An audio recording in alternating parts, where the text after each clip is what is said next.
Friends and travelers, however you've arrived, I bid you welcome.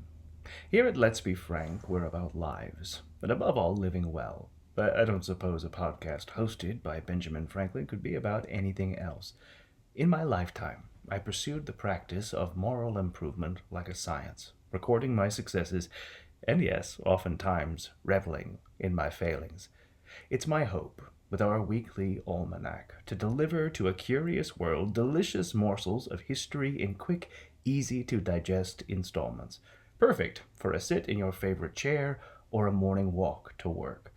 At the end of each installment, I like to wrap it up in a neat little lesson you can apply to your own life, taken from the events, stories, and personalities shared in each episode. So sit back, relax, and together, let's make history.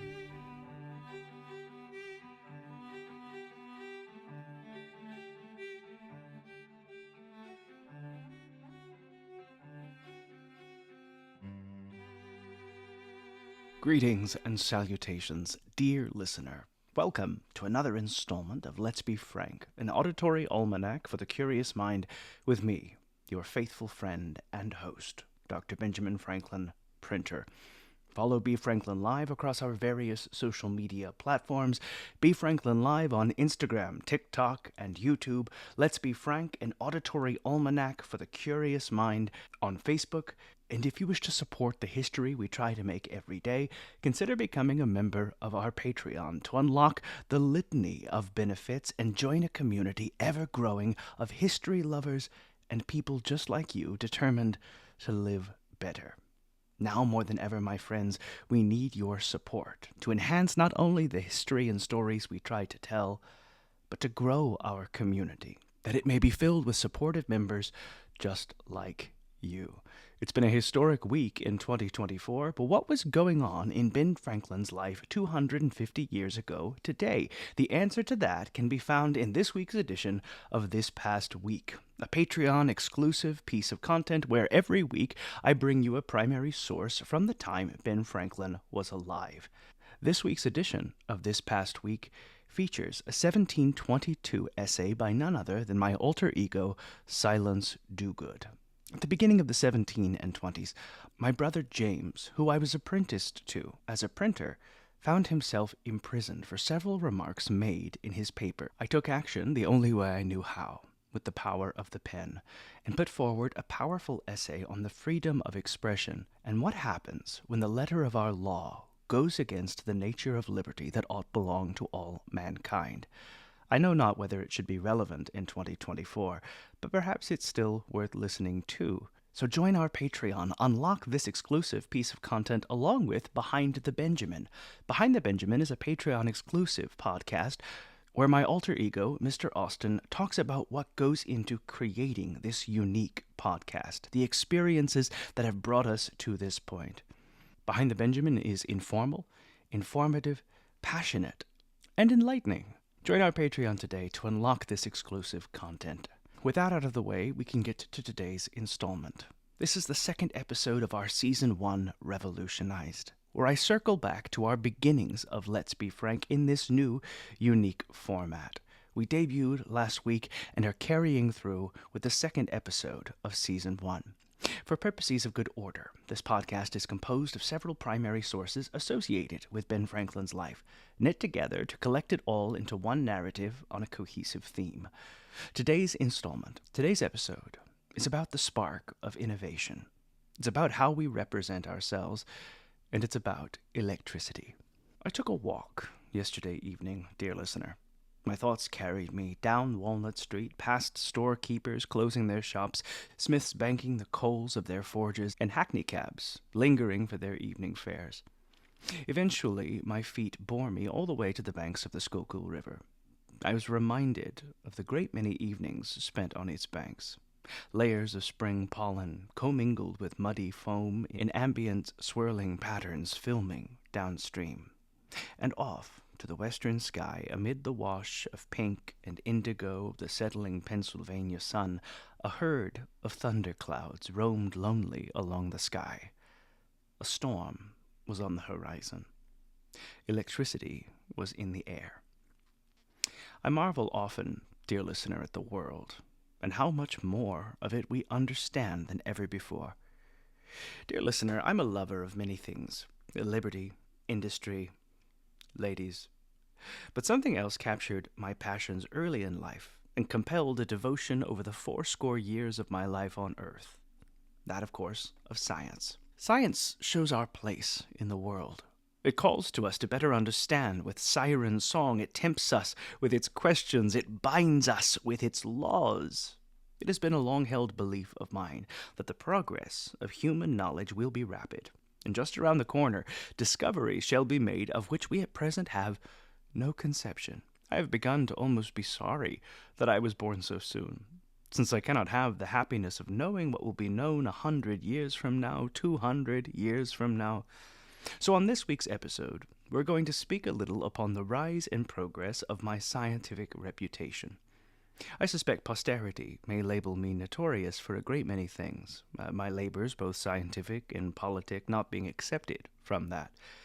It may surprise you to know, dear listener, that the variegated meat and matter that would enroll the name of Franklin into the annals of history would not be accomplished until well into my retirement, after my industrious vocation as a printer had come to its well-earned close. There's a nugget of wisdom in the heart of that, dear listener, if you've a mind to pick it up. There is no limit or expiration on the things you wish to accomplish, whether 8 or 87, if one has the means to dream and scheme and to initiate the set of the plan in motion. It is never too late to accomplish one's ends.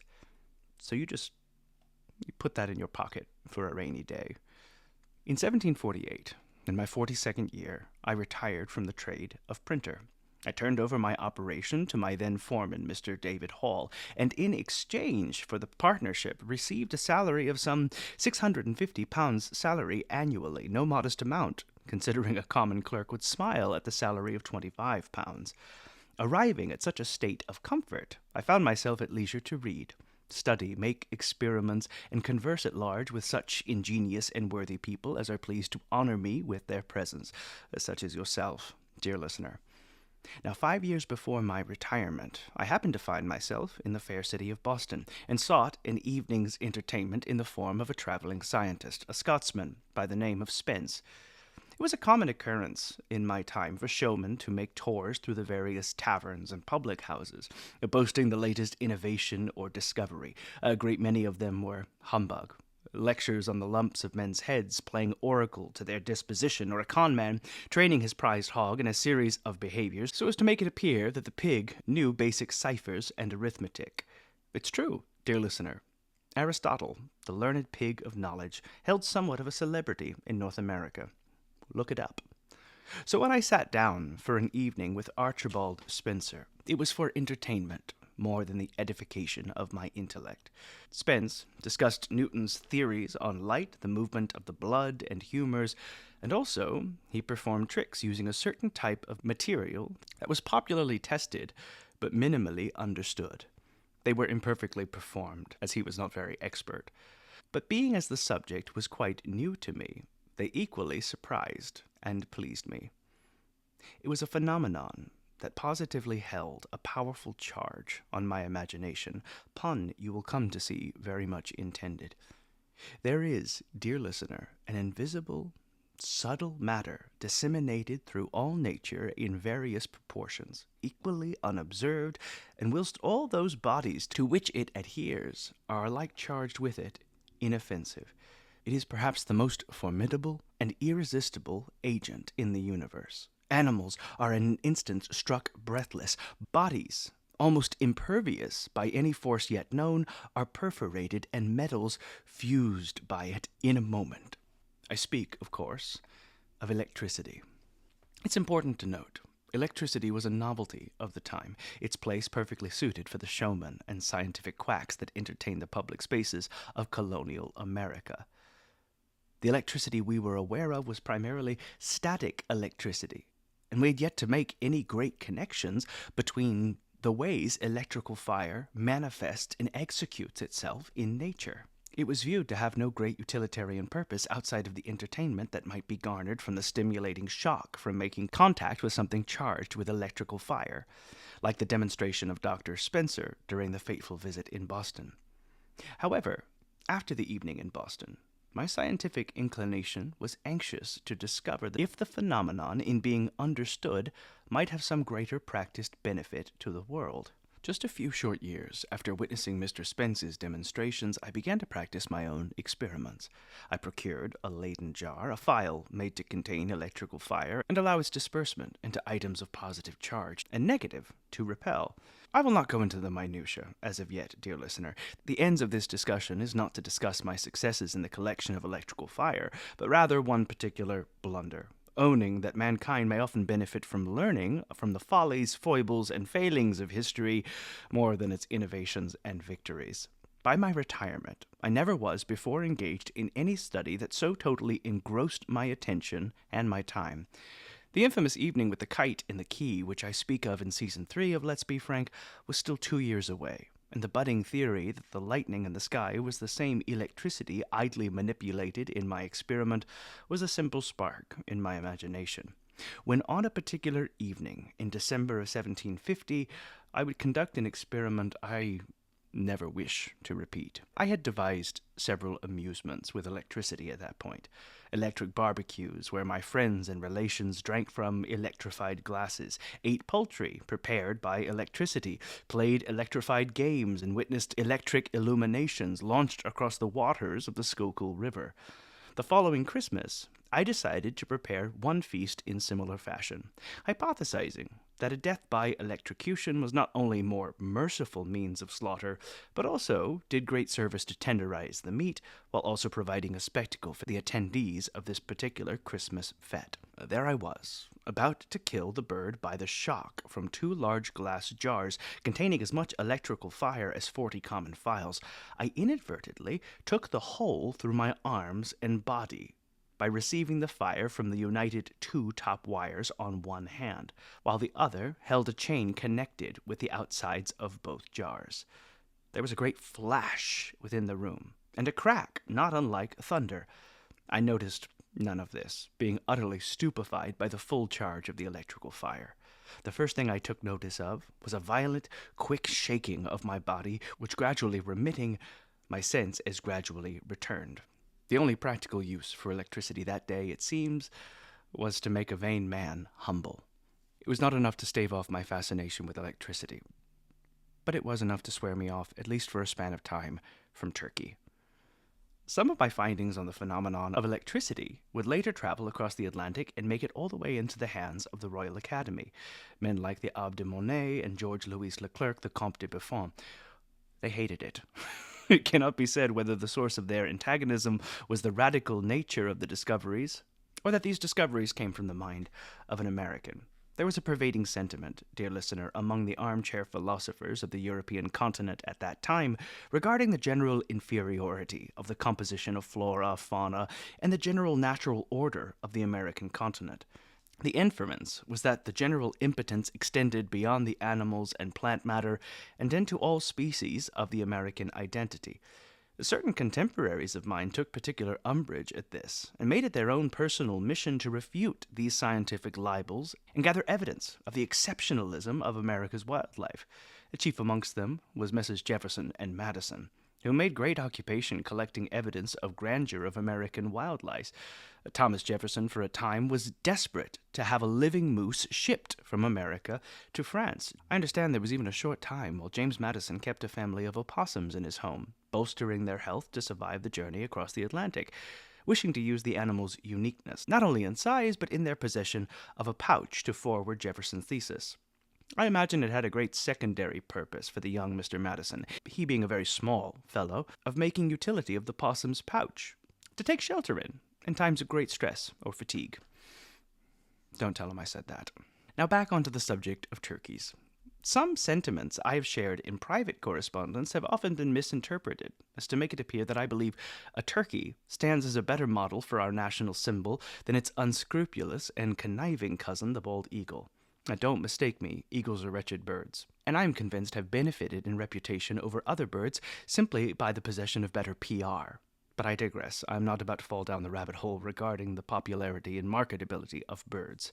From our very beginnings, as a nation, we have struggled with how best to represent ourselves. A nation of states, all fixed with their own national character, is a complex thing to distill into a fixed set of principles, thoughts, sentiments, symbols. This is as true for the foundation of America as it is for modern day. I promise, dear listener, this is all germane to the subject of turkeys. Now, fresh off the heels of our Declaration of Independence, a committee was composed of Mrs. John Adams, Thomas Jefferson, and yours truly. We were charged with establishing a fledgling seal of the United States. It was a mess, a thing nearly as difficult as formulating a unified continental sentiment established in our Declaration. Mr. Adams detailed some of our initial thoughts in a letter to his wife Abigail, the 14th of August, 1776.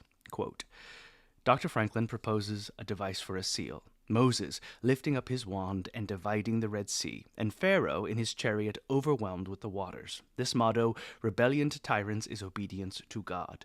Mr. Jefferson proposed the children of Israel in the wilderness, led by a cloud by day and a pillar of fire by night. I proposed the choice of Hercules, resting on his club. End quote. We commissioned an itinerant artist familiar with heraldic design, a Mr. Semtier, and what was finally agreed upon was a nauseous cacophony of symbolism. But what would remain was a phrase which still binds us together today. E pluribus unum, out of many, one. Congress, understandably, would have the design lie on the table. And it would be 6 years before it would finally be codified by Charles Thomson, Secretary of the Congress, into the seal we know today, a bald eagle, olive branch in one set of talons, 13 arrows in the other.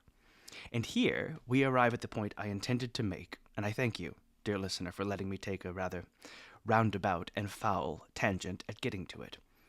For my own part, I wished the bald eagle had not been chosen the representative of our country. He is a bird of bad moral character. He does not get his living honestly. You may see him perched on some dead tree where, too lazy to fish for himself, he watches the labor of the fishing hawk, and when that diligent bird has at length taken a fish and is bearing it to its nest for support of his mate and young ones, the bald eagle pursues him and takes it from him. With all this injustice, he is never in good case, but like those among men who live by sharping and robbing, he is generally poor, and often very lousy. Besides, he is a rank coward. The little king bird, not bigger than a sparrow, attacks him boldly and drives him out of the district. He is therefore by no means a proper emblem for the brave and honest American. In truth, the turkey is in comparison a much more respectable bird, and withal a true original native of America. Eagles have been found in all countries, but the turkey was particular to ours, and the first of the species seen in Europe, brought to France by Jesuits from Canada and served up at the wedding table of Charles IX. He is besides, though a little vain and silly, 'tis true, but not the worst emblem for that, a bird of courage, and would not hesitate to attack a grenadier of the British Guards who should presumably invade his farmyard with a red coat on. Revisiting that 1784 letter to my dear Sally, where I mentioned the above sentiment, inspires me to speak at greater length on the meat and matter contained within that aforementioned letter. But such a thing might be better suited for another time. Now, what lesson can be found in today's installment? What spark of ingenuity can be channeled to better power the machinations of your mind? The general foundation of my study upon electricity is built upon the premise that an object of positive charge may hold electrical fire, while an object of negative charge repels it. Who is to say what posterity may discover of this phenomenon? Will he ever have any practical purpose outside of parlor tricks? My suspicion is that it will. Call it a subtle hunch. But I wonder, dear listener, if we transpose this sentiment upon ourselves, if we might find a certain inspiration. A vessel that is positively charged will hold fire. So I conjure you, dear listener, to hold that positive charge in all your endeavors. If you do, you too can snatch lightning from the sky. Question always how you choose to represent yourself to the wider world. Surround yourself with symbols that will inspire mankind to re-examine your virtues with greater zeal, and inspire the world to chase those ideals with electric passions. Never be afraid to reinvent yourself, and, in a world of constant flux, be bold enough to change with it. Always remember, your business is to shine. In a world of eagles, be brave enough to be a turkey. That's all for today's installment. Would that we had more hours in the day, but as always, we have nothing but time between us.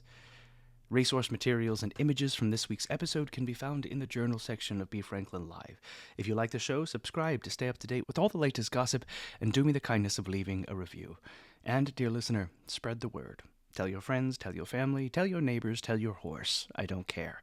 Let's make our intellectual junto grow. And now, dear listener, our time together has come to an end. Fare thee well. And always remember, when you're good to others, you are best to yourselves. Until we meet again, I remain your humble and obedient servant, Dr. Benjamin Franklin, printer. Stay curious.